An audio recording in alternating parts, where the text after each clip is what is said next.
falar de Vasco, vamos falar sobre um jogador do último brasileiro que foi adquirido pelo Gigante da Colina. Vamos falar também sobre Paulo Brax, apareceu dando uma entrevista coletiva ao Grupo Globo. Vamos falar também de demissões, vamos falar de renovações da base e vamos falar também da lista da Copinha, que começa agora em janeiro. Tudo isso após a vinheta.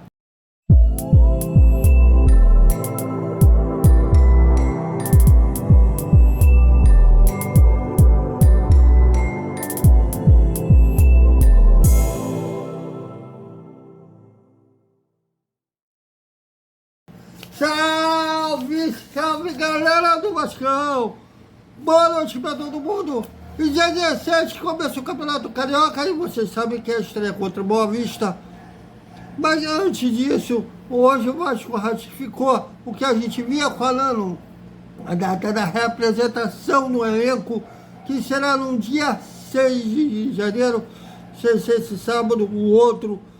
E o Vasco realmente vai fazer uma pré-temporada fora do Brasil.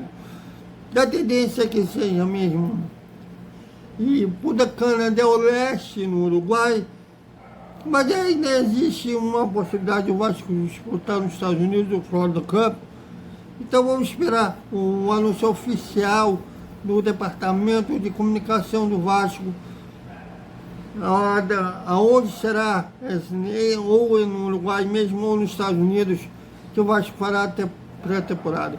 Isso, vale lembrar que a tendência é que os primeiros 4, 5 jogos do Campeonato Carioca, o Vasco joga com um time, vamos dizer assim, alternativo, e a partir do clássico contra o Flamengo, na 6ª rodada, o time principal joga. E depois falar sobre o time sub-20, olha aí, ó, a lista de relacionados para a Copinha, né, que começa agora em janeiro. O Vasco luta pelo bicampeonato. O Vasco ganhou em 1992, derrotando o São Paulo. É um histórico, parece, do Vasco ser campeão em cima do São Paulo no Morumbi. No profissional, ganhou em 89 com o gol do Sorato. E também em 92 na Copinha Taça São Paulo de Copa Júnior, com o gol do Valdir Bigode. Olha quanto tempo tem que o Valdir Bigode hoje é aposentado e foi ele o autor do gol do título contra o São Paulo. E saiu a lista em umas ausências sentidas, entre elas o Ryan que inclusive já tem gol pelo profissional, na derrota de 2-1 contra o Internacional no turno do Campeonato Brasileiro. É muito jovem, tem 17 anos o garoto, mas ele está nos planos do Ramon Dias para o elenco profissional e por isso não viajará com o elenco para São Paulo, né, com o time sub-20 para São Paulo. Até porque o Vasco terá a ausência do Gabriel Peck e do Marlon Gomes, ambos vão servir a seleção pré-olímpica, que vai começar agora em janeiro. Então, tem aí essa oportunidade do Ryan, mostrar seu futebol para o Ramon Dias. E tem do GB, que volta de uma cirurgia grave. E no meia Raí, aquele Raí que fez o gol, que deu o título do Campeonato Carioca contra o Flamengo, nos pênaltis, converteu o último pênalti. Ele sofreu uma lesão na ligadura do cruzado do joelho direito, que terá que ser submetido a uma cirurgia mão. Uma grande ausência, mas ó, o grupo que está indo para São Paulo tem condições de trazer um bicampeonato. E teve a demissão do Alexandre Farbo, que era o coordenador de capitalização da base.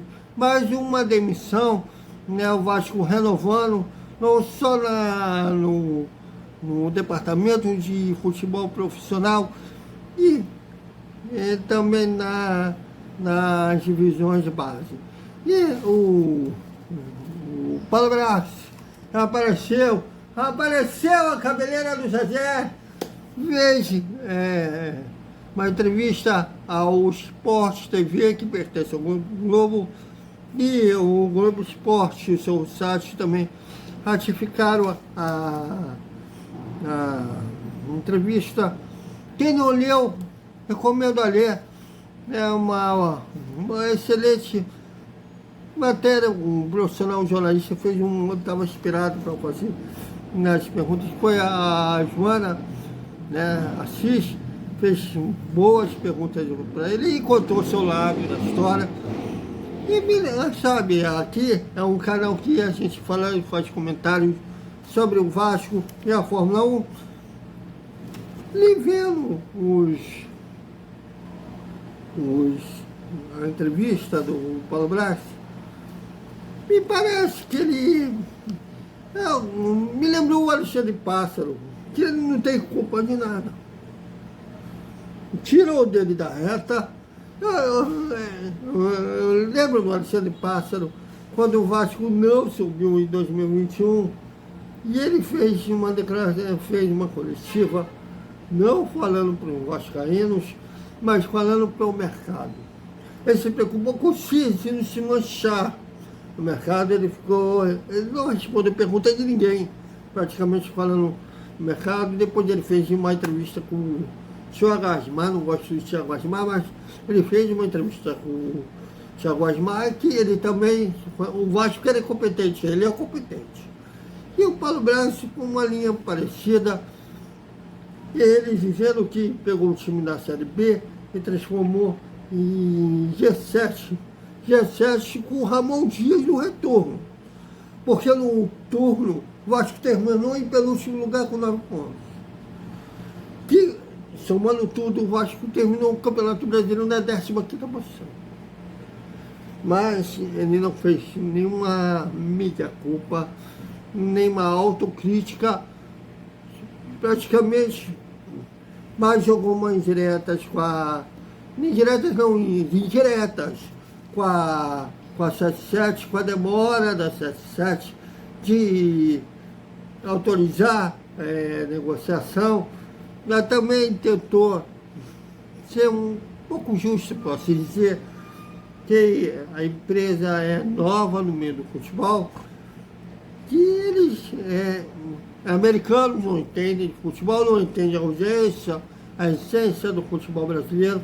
O time que quando o mercado está aberto, aí parece que eles não aprenderam, mas já não é mais com o Paulo Braxis, e praticamente tirou dele da reta. Jogou uma indireta com o Luiz Melo, né, que era um homem do futebol, quando ele foi questionado pela ótima Joana Assis sobre o Paulinho, hoje no Atlético Mineiro, que havia a vontade tanto do jogador, havia do Vasco, pelo menos aqui a 77 fala que deu ok para o Vasco fechar com o Paulinho, mas o Paulo Brax não aceitou, mas ele diz que não é ele, o homem da grana, que era o Luiz Melo, ou o Luiz Mengo, como preferir, já que ele era declaradamente torcedor lá do Rubro Negro da Gávea. É engraçado que foi a associação que indicou o Luiz Melo. E ele falando que ele não teve grandes problemas com o Luiz Melo, quem teve mais foi a torcida e a associação. Vale a pena ler a entrevista em que é longa, né? Se eu fosse passar toda a entrevista do Luiz Melo, eu estava querendo achar vídeo, mas vocês sabem como são um grupo Globo. É deles, só deles. Faz o quê? A gente joga a dança conforme a música. Se eu fosse ler a entrevista toda, ia virar um super visual. Eu recomendo que vocês leiam a entrevista lá no Globo Esporte.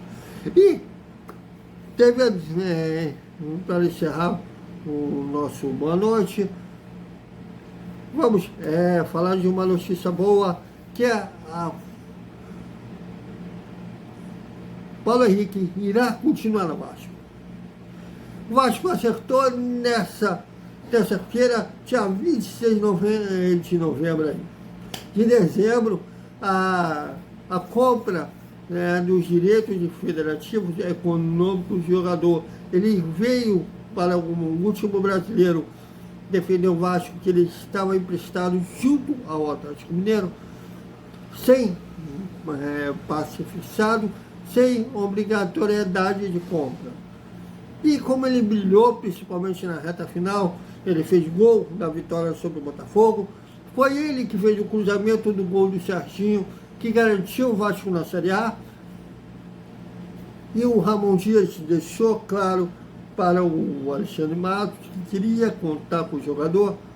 Ele recuperou os dois laterais direitos, que não começaram bem no Campeonato Brasileiro, mas ele recuperou, olha, com um técnico de verdade. Não um projeto de treinador chamado Maurício Barbieri, faz toda uma diferença. Ele recuperou os dois laterais direitos, que não estavam bem. E o Pumita se machucou no aquecimento do jogo contra o Bragantino, e o Paulo Henrique jogou. Eles já estavam alternando a titularidade entre o Pumita e o Paulo Henrique, e os dois estavam bem. O Paulo Henrique fez o gol da vitória sobre o Botafogo. O Pumita fez o gol em 2 jogos seguidos. Fez o gol contra o Cruzeiro, fez gol contra o Corinthians. E o Paulo Henrique acabou brilhando no final, fazendo o cruzamento do gol do garantiu o Vasco da Série A. E o Vasco comprou por 4.800.000. O Atlético Mineiro acabou sendo também um bom negócio, porque o Paulo Henrique tinha contrato com o Galo até o fim do ano que vem. Pela Lei Pelé, ele poderia assinar com qualquer clube a partir de junho. E terminando o contrato, ele sairia do Galo de graça. Então, para lucrar alguma coisa com o jogador, teve que vender. Ele tinha proposta da Liga Americana, tinha proposta de outros clubes, e contou também com a vontade do jogador que quer ficar no Vasco. Achei um golaço do Alexandre Matos em ter fechado essa negociação, negócio do Paulo Henrique, mas a gente quer reforços também, né? Que jogadores que não defenderam o Vasco em 2023 que venham para agregar no elenco. E também, para encerrar, nos próximos dias deve anunciar a renovação de contrato do Zé Gabriel, que está muito perto de ser fechada, e ele continuará sendo no Vasco pelo menos até 2025.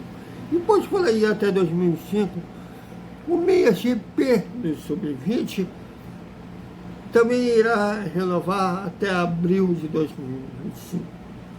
Então, é isso, galera. Até o nosso Desperta Vascaíno com mais Vasco. Agora é oficial, a gente já tinha apurado sobre isso, no dia 6, o elenco será apresentado. Até mais.